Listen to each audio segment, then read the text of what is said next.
either create or modify a file so that it displays information as follows. Columns that represent data you're providing to the bidders, such as the plant name in this example, columns for data that the bidders have to enter, such as the supplier's plant location and pricing information, and columns that are hidden from bidders because they contain confidential information, such as the incumbent name or historical pricing. Next, you'll need to create the lots. Basically, these are the rows and represent the items or lanes you're sourcing, and complete the columns that represent data you're providing to the bidders.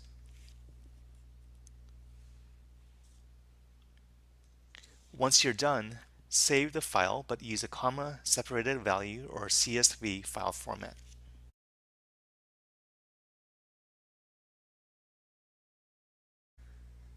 Next, create another spreadsheet that contains just the names and email addresses of the bidders for this event. Note that there are no column headings.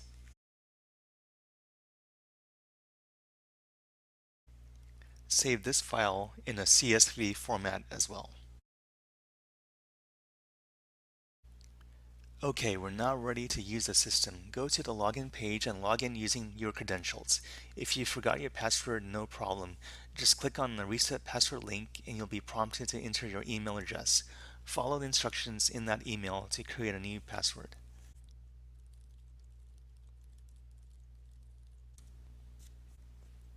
This screen lists all the events that you've either created or have been invited to as a team member. Click Create Events. Let's give our event a name, say Flexible Packaging RFP. Select the RFQ currency. By default, it will display the currency selected at the organizational level.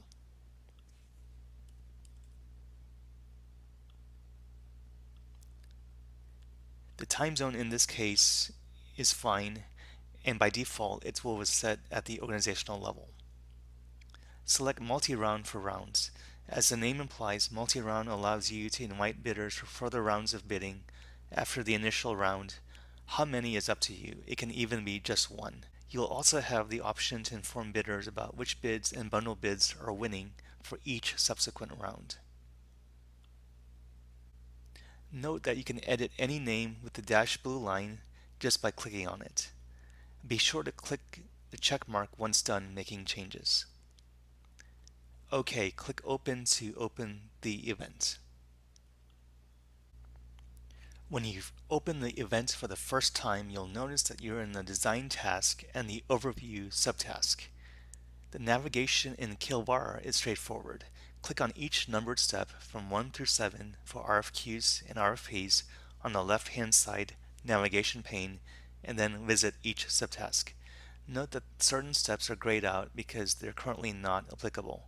For example, you can't click on the bid step since there aren't any bids to view. I'm going to enter a brief summary.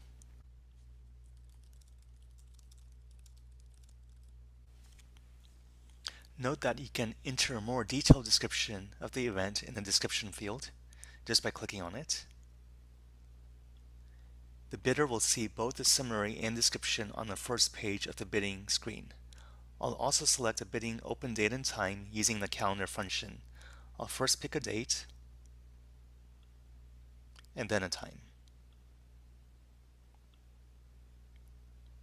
Great. Also, if we wanted to, we could allow the bidders to bid on other currencies besides the event primary currency of US dollar in this case. We'll keep it simple for now, so let's just go ahead to the next step, RFI. The RFI step is optional and allows you to create a questionnaire. I'll add 2 questions to demonstrate. First, I'll click Add Questions and enter the question text.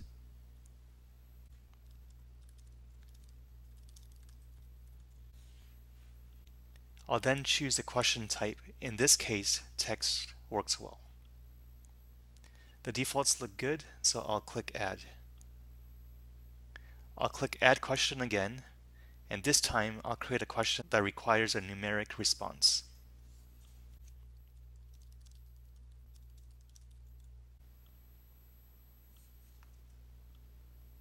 We're now ready to work on the event data. I'll go to the next step within design called Upload. On this screen, if I have pre-existing data, I can upload it here. Otherwise, I can skip this step and go to the lot design step. As you recall, we have a CSV file containing the flexible packaging RFP data. I'll go ahead and upload that file here.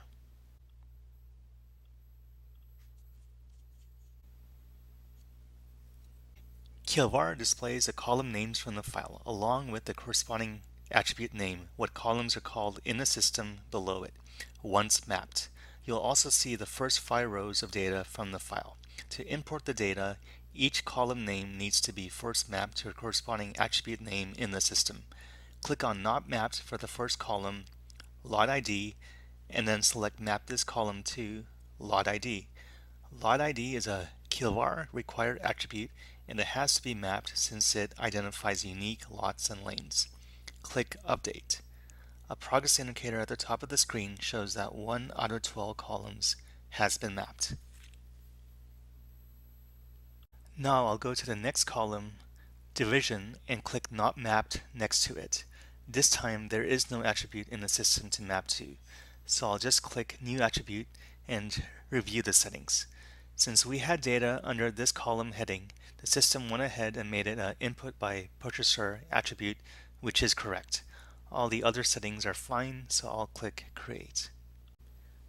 I'll repeat the process for the next 4 columns.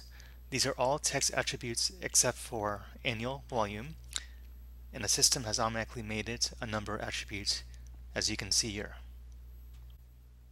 The next set of columns are bidder entered. And because we left those blank, the system rightly makes this first one, supplier plant location, an input by bidder attribute. I just need to change the input type to text for this one. One decision you'll need to make is whether a bid attribute is mandatory or optional. For the cost attributes, I'll also make sure to change the input type from number to currency.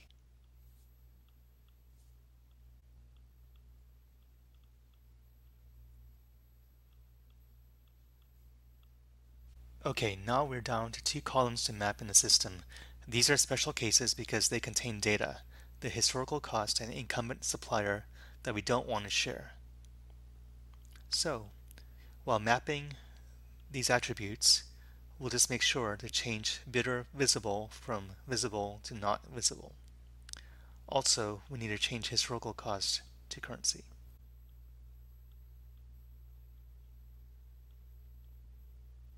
The progress indicator now shows that all of the columns are mapped for import. Click Import at the top right to import your data into the mapped attributes. Fantastic! The import completed successfully and all of the flexible packaging data is now in the system. From the lot design screen, you can create attributes and lots from scratch or edit content already entered or imported. You can also use this screen to specify which column contains your historical pricing, if you have this data. I'll click on the gear icon and then tell the system I want to map my historical price data. Finally, I'll select the historical cost column and map it. Great! When we get to the evaluation stage, Kilvara will use this data to show us savings by lot. I'm now going to click on the cost calculation subtask. This screen allows you to build a cost calculation that will be used to evaluate supplier bids and proposals. Create a cost calculation by clicking on the required attribute names. RFI question names, numeric and currency questions are supported, operators, and functions such as if and max. As I click, notice how the definition field displays the developing formula. My formula here is simply adding the 3 cost attributes and multiplying the sum by the annual volume. The green check mark means that the formula is valid. I can now test it by scrolling down to the testing section. I'll enter some dummy numbers and check the result. The next step is event settings. For this example, all the default settings are fine, except I'm going to turn on offline bidding, meaning that the bidders will have the option to either place their bids online or download a spreadsheet and place their bids offline. They can upload the bids once finished.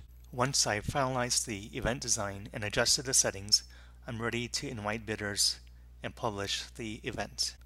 I could enter a bidder name year and click Add Bidders to manually add bidders. However, as you know, I have a file with this information, so I'll just upload it using the Upload button.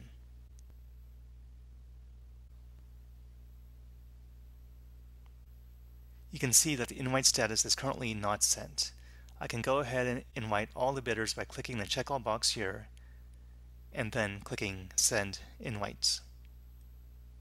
You'll notice that the invite status is now sent. I'm now ready to publish the event, so I'll go to the next step, Publish. Note that I'm skipping lot configuration, as that's an advanced feature covered in a future tutorial. I'll click Validate Event, and the system will conduct some basic checks to make sure I didn't miss a step, such as forgetting to enter a cost formula. Good. The system says that my event is ready for publication. Now I can click Publish, and all my bidders will have access to the event. Note the countdown clock that shows how much time is left for your bidders to submit their bids and responses. Let's assume that the RFP has been open for a couple of weeks. I can go to the bid step and see the bidder activity. For example, I had 20 lots, so all the bidders except 2 bid on all the lots. Also, I can click on Open next to a bidder name to see exactly what their screens look like and their bids and responses. Finally, I can scroll down to see the latest bids. I see that there's a message stating that all bidders have indicated that they've finished bidding, so I'm going to go ahead and close the round. Note that the countdown clock is replaced with a message stating that bidding is closed. Okay, we're now ready for the fun part, the evaluation stage. So I'll click on the Evaluate step. By default, the first scenario, low cost baseline, is created and run for you. I can click on View Results to see the allocation by lot. I can also click on Show Historical Price to compare the results to my current pricing. A tooltip shows how much cheaper or more expensive the allocated result is compared to the historical price. Also, if I wanted to see detailed results, I can click on the Download Report button here, and the system will download a workbook with multiple reports. Okay, now I'd like to see what a single supplier allocation looks like. I'm going to go back to Scenarios. To create a new scenario, I'll just enter a name year, and then click the plus sign. Now I need to add a rule to tell the system that I only want one winner. We do this by creating a rule. Click on Edit Rules. There are quite a few rules here, but a common rule is this one, number of winners. I'll click Add and then choose Ensure an exact number of unique winners. I'll enter 1 since I only want one winner. You can see that this section is now highlighted, signifying that I have an active rule. Let's go back to the list of scenarios. Okay, to run this scenario, I just click Evaluate. Great, we now have the result, and as you'd expect, it's higher than the low-cost baseline. I'll click on View Results to see the details. So the one winner is FlexPack 2. At the top of this screen, I can pick another scenario to compare this one to. Let's see how it compares to low-cost baseline. The green denotes where the comparison scenario is cheaper.